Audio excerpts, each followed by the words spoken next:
Hi every, welcome to my channel.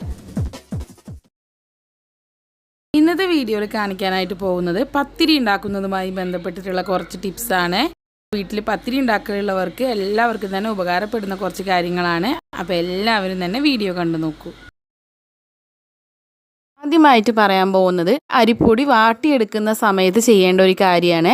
ഈ സമയത്ത് നമ്മൾ വെള്ളം തിളച്ച് വരാറാവുമ്പോൾ അതിലേക്ക് 1 ടേബിൾ സ്പൂൺ വെളിച്ചെണ്ണ ചേർത്ത് കൊടുക്കുക. ഇങ്ങനെ വെളിച്ചെണ്ണ ചേർത്ത് കൊടുത്തിട്ട് അതിൽ നമ്മൾ പൊടി വാട്ടിയെടുക്കുകയാണെന്നുണ്ടെങ്കിൽ നല്ല സോഫ്റ്റ് ആയിട്ട് തന്നെ മാവ് കിട്ടും.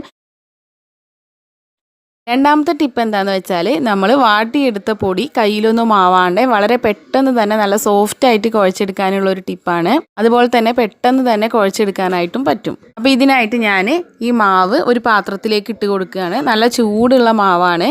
ഇനി ഇത് നമുക്ക് എളുപ്പത്തിൽ എങ്ങനെ കുഴച്ചെടുക്കാമെന്ന് നോക്കാം. ഇതിനായിട്ട് ഞാൻ എടുത്തിരിക്കുന്നത് ഒരു സ്റ്റീലിൻ്റെ കപ്പാണ്. ഇതുപോലത്തെ സ്റ്റീലിൻ്റെ കപ്പ് വെച്ചിട്ട് നമുക്ക് ഇതുപോലെ അങ്ങ് കുഴച്ചെടുക്കാം. വളരെ എളുപ്പത്തിൽ നമുക്ക് ചെയ്തെടുക്കാനായിട്ട് പറ്റും. നല്ല യൂസ്ഫുള്ളാണ്.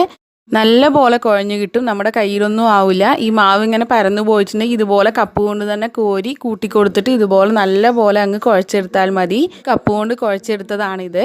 ഇനി ഇത് ജസ്റ്റ് നമ്മൾ കൈ കൊണ്ടൊന്ന് കൂട്ടി ജസ്റ്റ് ഒന്ന് കുഴച്ചാൽ മതി. നമ്മുടെ കയ്യിലൊന്നും ആവില്ല.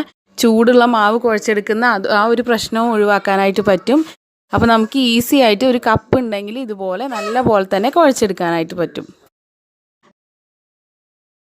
അടുത്തതായിട്ട് പറയുന്നതും ഇതുപോലെ തന്നെ മാവ് കയ്യിലൊന്നും ആവാണ്ട് വളരെ പെട്ടെന്ന് തന്നെ ചൂടൊന്നും തട്ടാണ്ട് കുഴച്ചെടുക്കാനുള്ള ഒരു ടിപ്പാണ്. ഇതിനായിട്ട് ഞാനൊരു തോർത്താണ് എടുത്തിരിക്കുന്നത്. തോർത്ത് 2ആക്കി മടക്കിയിട്ടുള്ളതാണ്. ഈ തോർത്ത് ഞാൻ നല്ലപോലെ ഒന്ന് നനച്ചിട്ട് നല്ലോണം പിഴിഞ്ഞെടുത്തതാണ്. നമുക്ക് തോർത്തിന് പകരമായിട്ട് കോട്ടൻ്റെ ഏതെങ്കിലും ഒരു ക്ലോത്ത് ഉപയോഗിച്ചാലും മതി. ഇനി ഈ തോർത്തിലേക്ക് നമുക്ക് നല്ല ചൂടുള്ള മാവ് ഇട്ട് കൊടുക്കാം. അതിനുശേഷം ഇതിങ്ങനെ കൂട്ടിയിട്ട് ഒരു കിഴി പോലെ ആക്കി വെക്കാം. ഇനി നമുക്ക് കൈകൊണ്ട് നല്ലപോലെ ഇങ്ങനെ കുഴച്ചെടുക്കാം. ഇപ്പം നമ്മുടെ കയ്യിൽ ഒട്ടും ചൂടാവില്ല. അതുപോലെ തന്നെ നല്ലപോലെ ഈസി ആയിട്ട് നമുക്ക് കുഴച്ചെടുക്കാനും പറ്റും. ഇങ്ങനെ നല്ലപോലെ ഒന്ന് കുഴച്ചെടുക്കാം. ഇത് കുഴച്ച് കഴിഞ്ഞിട്ടുണ്ട്. ഇനി നമുക്ക് ഈ തോർത്ത് നിവർത്തി നോക്കാം. ഇപ്പം ഇതിലെ മാവ് നല്ലപോലെ തന്നെ കുഴഞ്ഞ് കിട്ടിയിട്ടുണ്ട്. ഇനി മാവ് എടുത്തിട്ട് ജസ്റ്റ് ഒന്ന് കൈ കൊണ്ടൊന്ന് കുഴച്ചാൽ മതി. അപ്പോൾ നമുക്ക് നല്ല രീതിയിൽ തന്നെ കുഴഞ്ഞ് കിട്ടിയിട്ടുണ്ട്. അപ്പോൾ എല്ലാവരും ഒന്ന് ട്രൈ ചെയ്ത് നോക്കുക. സാധാരണയായിട്ട് മിക്കവാറും എല്ലാവരും തന്നെ പത്തിരി ഇതുപോലെയൊക്കെയാണ് പരത്തിയെടുക്കാറുള്ളത്. എന്നാൽ പത്തിരി പരത്താൻ അറിയാത്തവരൊക്കെയാണെന്നുണ്ടെങ്കിൽ ഇങ്ങനെ പരത്തുന്ന സമയത്ത് പത്തിരി ഇങ്ങനെ ഒട്ടിപ്പിടിക്കാനുള്ള ചാൻസ് ഉണ്ട്. അപ്പോൾ എളുപ്പത്തിൽ പത്തിരി ഇങ്ങനെ നീക്കി പരത്താനുള്ളൊരു ടിപ്പാണ് പറയാൻ പോകുന്നത്. അതിനായിട്ട് നമുക്ക് വേണ്ടത് ഇതുപോലെയുള്ളൊരു പേപ്പർ പ്ലേറ്റിൻ്റെ പീസാണ്. എന്നിട്ട് ഈ പേപ്പർ പ്ലേറ്റിൻ്റെ പീസ് ഈ പത്തിരി പലകയുടെ മുകളിൽ വെച്ചിട്ട് അതിന് മുകളിലായിട്ട് നമ്മൾ സാധാരണ പത്തിരി പരത്തുന്ന പോലെ പരത്തുക. എന്നിട്ട് ഈ പത്തിരി നീക്കി കൊടുക്കുന്നതിന് പകരം ഈ പേപ്പർ പ്ലേറ്റ് ഇങ്ങനെ വട്ടത്തിൽ കറക്കി കൊടുത്താൽ മതി. അപ്പോൾ നമുക്ക് വളരെ ഈസി ആയിട്ട് പത്തിരി പരത്തിയെടുക്കാനായിട്ട് പറ്റും. അപ്പോൾ പത്തിരി ഇനി പരത്താൻ അറിയാത്തവരൊക്കെ ഇതുപോലെ ഒന്ന് ട്രൈ ചെയ്ത് നോക്കൂ. പത്തിരി നമ്മൾ പ്രസ്സിലൊക്കെ വെച്ച് പരത്തുന്നവരാണെന്നുണ്ടെങ്കിൽ ചില പ്രസ്സുകൾ ഉപയോഗിച്ച് കഴിഞ്ഞാൽ നല്ലപോലെ പരന്ന് കിട്ടാറില്ല. അപ്പോൾ ഇത് ഒഴിവാക്കാനായിട്ട് നമുക്ക് ചെയ്യാൻ പറ്റുന്ന ഒരു കാര്യമാണ്, ഒന്നെങ്കിൽ ഒരു പ്ലാസ്റ്റിക് കവർ അല്ലെങ്കിൽ ഇതുപോലത്തെ ക്ലിൻ റാപ്പ് വെച്ചിട്ട് പ്രസ്സിൻ്റെ ഒരു ഭാഗമോ അല്ലെങ്കിൽ 2 ഭാഗമോ കവർ ചെയ്തെടുക്കാം. ഞാനിപ്പോൾ ഇവിടെ പ്രസ്സിൻ്റെ ഒരു ഭാഗമാണ് കവർ ചെയ്ത് കൊടുക്കുന്നത്. അതിനുശേഷം നേരത്തെ എടുത്ത പോലെ തന്നെ ഒരു പേപ്പർ പ്ലേറ്റിൻ്റെ പീസ് എടുത്തിട്ട് താഴ്ഭാഗത്ത് വെച്ചിട്ട് അതിൽ നമ്മൾ ഇതുപോലെ മാവ് ഒരു സൈഡിലേക്കാക്കി വെച്ച് പ്രസ് ചെയ്ത് കഴിഞ്ഞാൽ അത്യാവശ്യം നല്ല പോലെ പരന്ന് കിട്ടും. ഇനി നിങ്ങൾക്ക് ഇതേപോലെ തന്നെ ചുട്ടെടുക്കാം. അല്ലെങ്കിൽ വേണമെങ്കിൽ ഒന്നുകൂടെ നമുക്ക് പലകയിൽ വെച്ച് പരത്തി എടുത്തു കഴിഞ്ഞാൽ ഒന്നുകൂടെ ഇത് കുറച്ചുകൂടെ നല്ല വലുതായിട്ട് കിട്ടുന്നതാണ്. ഇനി നമുക്ക് ഈ കവർ ചുറ്റുന്നത് ഒഴിവാക്കാനായിട്ട് ചെയ്യാൻ പറ്റുന്ന ഒരു കാര്യമാണ് പറയുന്നത്. നേരത്തെ നമ്മൾ എടുത്ത പോലത്തെ പേപ്പർ പ്ലേറ്റിൻ്റെ പീസ് 2 എടുക്കുക. എന്നിട്ട് താഴ്ഭാഗത്ത് ഒന്ന് വെക്കുക. അതിന് മുകളിലായിട്ട് നമ്മൾ പത്തിരി മാവ് വെച്ച് കൊടുക്കുക. എന്നിട്ട് മുകൾ ഭാഗത്ത് കൂടി ഒരു പേപ്പർ പ്ലേറ്റിൻ്റെ പീസ് വെച്ചിട്ട് നമ്മൾ പ്രസ് ചെയ്ത് കൊടുക്കുകയാണെന്നുണ്ടെങ്കിൽ നല്ല പോലെ തന്നെ പരന്ന് കിട്ടും. ഇങ്ങനെ ചെയ്യുകയാണെന്നുണ്ടെങ്കിൽ നമ്മൾ കവറൊന്നും കെട്ടേണ്ട ഒരാവശ്യവും ഇല്ല.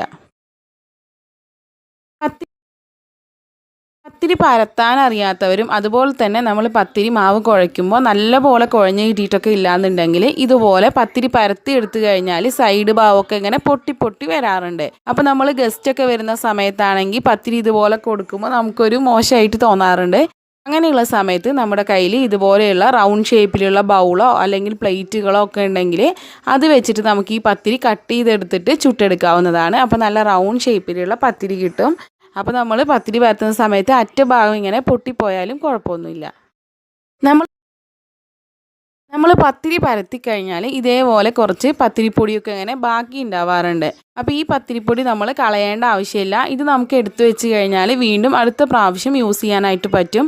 അതിനായിട്ട് ഞാൻ ഈ പത്തിരിപ്പൊടി ഇതേപോലെ ഒരു അരിപ്പയിലേക്ക് ഇട്ട് കൊടുക്കുകയാണ്. അരിപ്പയിലിട്ട് നല്ലപോലെ അരിക്കുക. അപ്പോൾ ഇതിലിങ്ങനെ പത്തിരി മാവിൻ്റെ പീസസൊക്കെ ഉണ്ടെങ്കിൽ അതൊക്കെ നമുക്ക് എടുത്ത് കളയാം. അതിനുശേഷം ഈ പത്തിരിപ്പൊടി വേറൊരു ചെറിയൊരു കുപ്പിയിലൊക്കെ ഇട്ട് സൂക്ഷിച്ച് കഴിഞ്ഞാൽ അടുത്ത പ്രാവശ്യം നമ്മൾ പത്തിരി പരത്തുന്ന സമയത്ത് നമുക്ക് യൂസ് ചെയ്യാവുന്നതാണ്.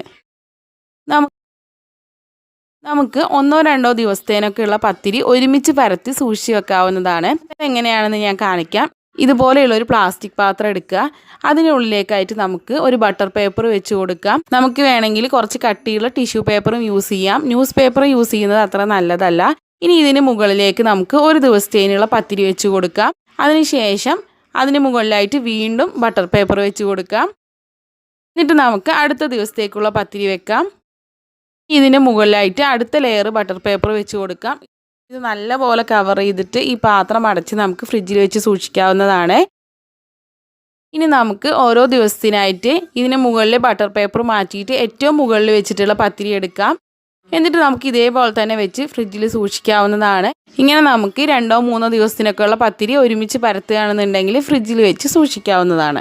അപ്പോൾ ഈ പറഞ്ഞ ടിപ്സൊക്കെ നിങ്ങൾക്ക് എല്ലാവർക്കും തന്നെ യൂസ്ഫുൾ ആകുമെന്ന് വിചാരിക്കുന്നു. വീഡിയോ ഇഷ്ടപ്പെട്ടിട്ടുണ്ടെങ്കിൽ ലൈക്ക് ചെയ്യാനും ഷെയർ ചെയ്യാനും ചാനൽ സബ്സ്ക്രൈബ് ചെയ്യാനും മറക്കരുത്. അപ്പോൾ അടുത്തൊരു നല്ല വീഡിയോ ആയിട്ട് വരുന്നത് വരേക്കും ബായ്. താങ്ക്